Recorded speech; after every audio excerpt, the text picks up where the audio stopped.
بہت زیادہ آبادی والے بنڈونگ کو جکارتا جیسے میگا سٹی سے جوڑنے والا دریائے چتارم مغربی جاوا کے باسیوں کی زندگی میں انتہائی اہم کردار ادا کرتا ہے۔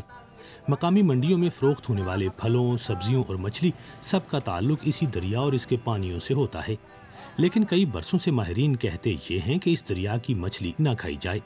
وجہ وہ تقریباً 280 ٹن زہریلا کیمیائی اور صنعتی کوڑا جو روزانہ اس دریا کے پانیوں میں شامل ہو جاتا ہے۔ یہ زہریلے مادے مقامی ایکو سسٹمز کو بھی تباہ کر رہے ہیں۔ لیکن صورتحال ہمیشہ سے تو ایسی نہیں تھی۔ یہ بات یانا ایماریما بھی جانتے ہیں جو پیدائشی طور پر بنڈونگ کے شہری ہیں۔ جب میں بچہ تھا تو چتارم کا پانی بہت صاف اور مچھلی پکڑنا بہت آسان تھا۔ میرے والدین کہتے مچھلی لے آؤ، میں دریا میں جا کر پانی میں چھلانگ لگاتا اور ہاتھ سے مچھلی پکڑ کر باہر نکل آتا۔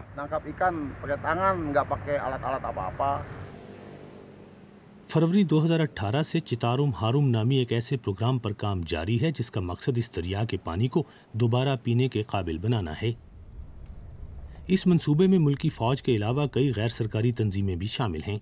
بنڈونگ سے شمال کی طرف کابو پاٹن میں ہماری ملاقات سابقہ ٹی وی اینکر ارما ہوتابارات سے ہوئی۔ انہوں نے چند سال پہلے چتارم کیئر نامی منصوبے کی بنیاد رکھی تھی۔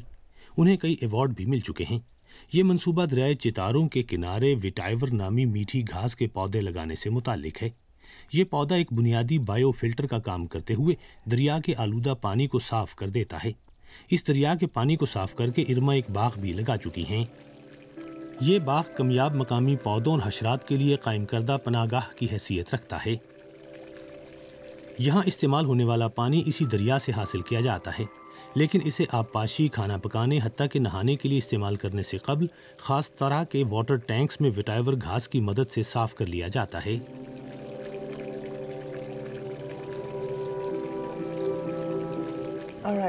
دیکھیے، یہ ہے وٹائیور کا پودا۔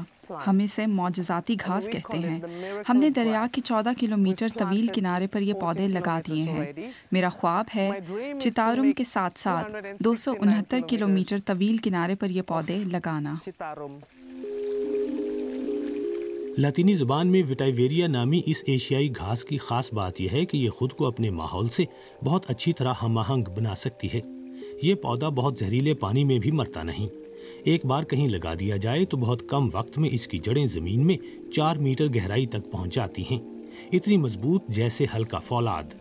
یہ پودا غیر معمولی حد تک بھاری دھاتوں اور زہریلے مادوں کو اپنے اندر جذب کرنے کی صلاحیت بھی رکھتا ہے۔